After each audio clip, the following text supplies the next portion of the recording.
বাংলাদেশে জন্মগ্রহণ করা যে পাপ সেটা আবারও প্রমাণিত। এবং তার থেকে বড় কথা, বাংলাদেশিরা যে বিশ্বের মানুষের কাছে অবহেলিত সেটাও প্রমাণিত।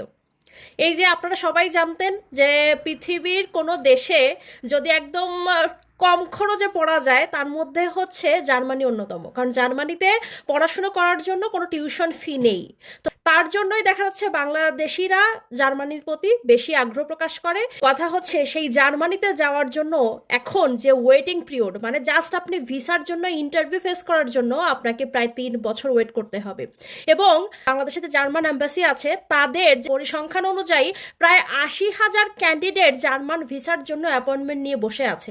সেই 2,000 করে ক্যান্ডিডেটের ফাইল নিয়ে যদি তারা নাড়াচাড়া করে, তা 80,000 ক্যান্ডিডেটের এই ফাইলগুলো ভিসা দিতে তাদের 40 বছর সময় লাগবে, যেখানে শুধুমাত্র ইন্টারভিউ ফেস করতে বাংলাদেশের মানুষের ওদের হিসাব অনুযায়ী 40 বছর সময় লাগবে। পৃথিবীর অন্য যে কোনো দেশ থেকে আপনি 1 মাসের মধ্যে ভিসা পেয়ে যাবেন।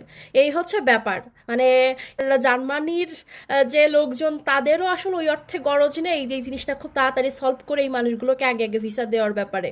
তো এই হচ্ছে ব্যাপার যে বাংলাদেশে জন্মগ্রহণ করাটা পাপ নাকি বাংলাদেশি হওয়াটা পাপ আমি বুঝতে পারছি না। আপনাদের যদি বুঝে আসে আমাকে একটু কমেন্ট করে জানাবেন।